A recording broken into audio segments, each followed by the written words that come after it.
بسم اللہ الرحمن الرحیم۔ آج کا ہمارا دوسرا لیکچر ہے اصول حدیث کے بارے میں۔ اس لیکچر میں ہم خبر کی مختلف تقسیمات پڑھیں گے۔ تو خبر کی پہلی تقسیم ہم تک پہنچنے کے اعتبار سے ہے کہ یہ خبر ہم تک کس طرح پہنچ چکی ہے۔ تو اس اعتبار سے خبر کی دو قسمیں ہیں۔ نمبر ایک خبر واحد، نمبر دو خبر متواتر۔ خبر متواتر کی لغوی اور اصطلاحی معنی کیا ہے؟ تو متواتر یہ اسم فاعل کا صیغہ ہے۔ تواتر یتواتر تواترا فہو متواتر، یہ اسم فاعل کا صیغہ ہے باب تفاعل سے، اور اس کا معنی ہے مسلسل اور لگاتار آنا۔ جیسا کہ لوگ کہتے ہیں تواتر المطر، یعنی بارش مسلسل ہوئی، تو متواتر کا لغوی معنی ہوا مسلسل اور لگاتار آنا۔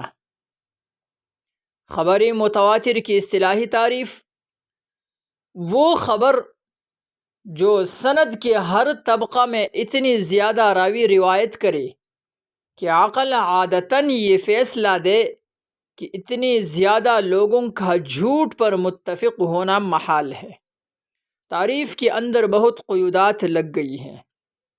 وہ خبر جو سند کے ہر طبقے میں اتنی زیادہ راوی روایت کرے، یہ ایک قید کہ عقل عادتاً یہ فیصلہ دے، دوسرا قید کہ اتنی زیادہ لوگوں کا جھوٹ پر متفق ہونا محال ہے، یہ تیسری قید ہو گئی۔ خبر متواتر کی شرائط: تو بنیادی طور پر خبر متواتر کے لیے 4 شرائط ہیں۔ شرط نمبر 1، عدد کثیر نے نقل کیا ہوگا۔ اس حدیث کو یا اس خبر کو عدد کثیر نے نقل کیا ہوگا۔ اب عدد کثیر کیا ہے؟ تو اس کی مقدار میں اختلاف ہے، اس کے اندر مختلف اقوال ہے، لیکن اس کی کم مقدار 10 ہے کہ کم از کم 10 روات نے اس کو نقل کیا ہوگا۔ یہ پہلی شرط ہو گئی۔ دوسری شرط، اور یہ کثرت ساری طبقات میں موجود ہوگی۔ یہ جو کم از کم 10 مقدار ہے، تو یہ مقدار سارے طبقات میں موجود ہوگی، ابتدا سے لے کر آخر تک۔ یہ دوسری شرط ہو گئی۔ تیسری شرط، عادت ان کو جھوٹ پر متفق ہونا محال جانے، یعنی عادت یہ فیصلہ کرے گی کہ اتنی زیادہ لوگ جھوٹ پر متفق نہیں ہو سکتا ہے، یہ بات محال اور ناممکن ہے۔ چوتھی شرط، خبر کا انحصار حس پر ہوگا، یعنی وہ چیز محسوس ہی ہوگی، خبر کا انحصار عقل پر نہیں ہوگا، یعنی اس چیز کا تعلق حس کے ساتھ ہوگا، عقل کے ساتھ اس کا تعلق نہیں ہوگا۔ تو یہ 4 شرائط خبر متواتر کے لیے ہو گئی۔ عدد کثیر نے نقل کیا ہوگا، اور یہ کثرت سارے طبقات میں موجود ہوگی، عادت ان کو جھوٹ پر متفق ہونا محال جانے، اور خبر کا انحصار حس پر ہوگا نہ کہ عقل پر۔ خبر متواتر کا حکم: تو یہ علمی یقینی کا فائدہ دیتی ہے، علمی یقینی کا فائدہ دیتی ہے، اور خبر متواتر تمام کی تمام مقبول ہے۔ اس کے راویوں کے حالات پر بحث کی حاجت نہیں ہے، کیونکہ بحث کی حاجت تب ہوگی جب شک اور شبہ موجود ہو، اور یہاں کوئی شک اور شبہ نہیں ہے، اس لیے بحث کی حاجت نہیں ہے۔ خبر متواتر کی اقسام: تو ابتداءً خبر متواتر کی 2 قسمیں ہیں۔ نمبر 1 تواتر لفظی، اور نمبر 2 تواتر معنوی۔ تواتر لفظی کی کیا تعریف ہے؟ وہ حدیث جس کے لفظ اور معنی دونوں تواتر کے ساتھ ثابت ہو، لفظ اور معنی دونوں تواتر کے ساتھ ثابت ہو تو اس کو تواتری لفظی کہا جاتا ہے، اور تواتری معنوی وہ حدیث جس کی صرف معنی تواتر سے ثابت ہو، لفظ تواتر سے ثابت نہ ہو، تو اس کو تواتری معنوی کہا جاتا ہے۔ خبر واحد کی تعریف: وہ خبر جس میں خبر متواتر کی شرائط موجود نہ ہو۔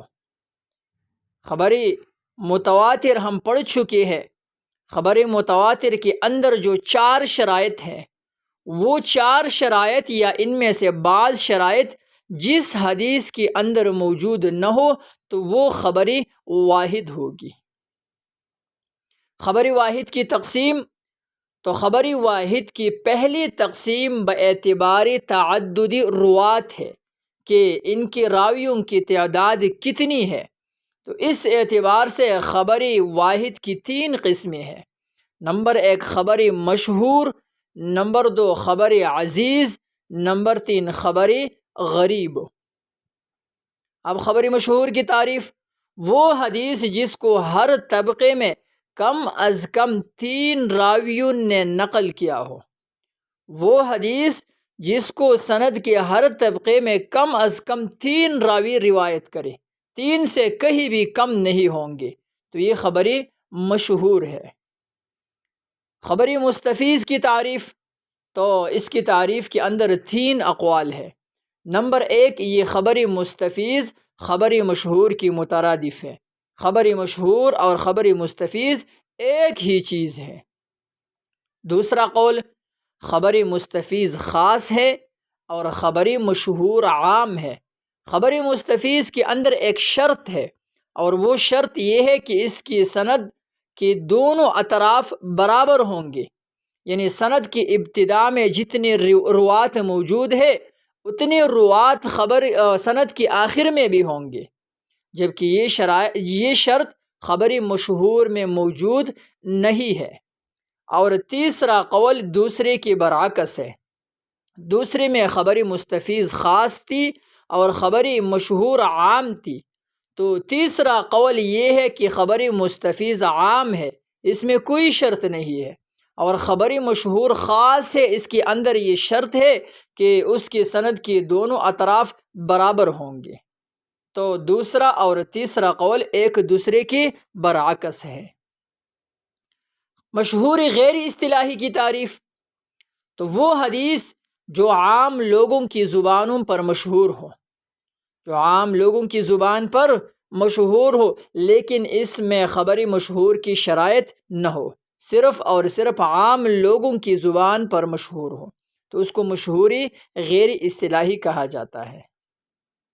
خبر مشہور کا حکم: تو خبر مشہور پر ابتداءً کوئی حکم نہیں لگ سکتا، ابتداءً ہم اس پر کوئی حکم نہیں لگا سکتے ہیں، بلکہ بحث اور تمحیص کے بعد یہ بات واضح ہوگی، تو ان میں سے بعض صحیح ہوں گے، بعض حسن ہوں گے اور بعض ضعیف ہوں گے۔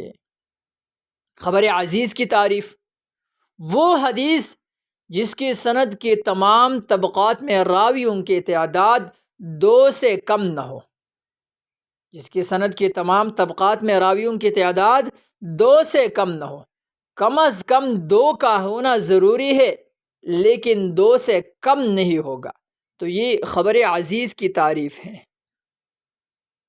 خبر غریب کی تعریف: وہ حدیث جس کی سند میں کہیں نہ کہیں راوی ایک ہو، وہ حدیث جس کی سند میں کہیں نہ کہیں راوی ایک ہو۔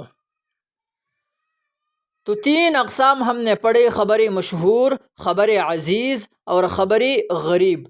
خبر مشہور وہ ہے جس کی سند میں راویوں کی تعداد 3 ہو، اور خبر عزیز وہ ہے جس کی سند میں راویوں کی تعداد 2 ہو، اور خبر غریب وہ ہے جس کی سند میں راویوں کی تعداد 1 ہو۔ خبر غریب کی اقسام: تو اس کی 2 قسمیں ہیں۔ نمبر 1 غریبی مطلق یا فرد مطلق، 2 نام ہے اس کے، غریبی مطلق یا فرد مطلق، اور نمبر 2 غریبی نسبی یا فرد نسبی۔ اب ان دونوں میں سے ہر ایک کی تعریف پڑھیں گے۔ غریب مطلق کی تعریف: وہ حدیث جس کی اصل سند سے مراد صحابی والی طرف، تو وہ حدیث جس کی اصل سند میں غرابت ہو، یعنی ایک صحابی اس کو روایت کرے۔ وہ حدیث جس کی اصل سند یعنی صحابی والی طرف میں غرابت ہو، یعنی ایک صحابی اس کو روایت کرے، تو اس کو غریبی مطلق یا فردی مطلق کہتے ہیں۔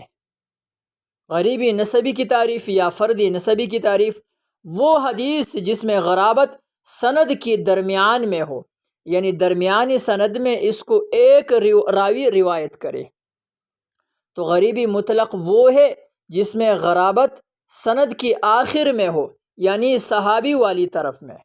اور غریبی نسبی کی تعریف یہ ہوگی کہ جس میں غرابت سند کے درمیان میں ہو۔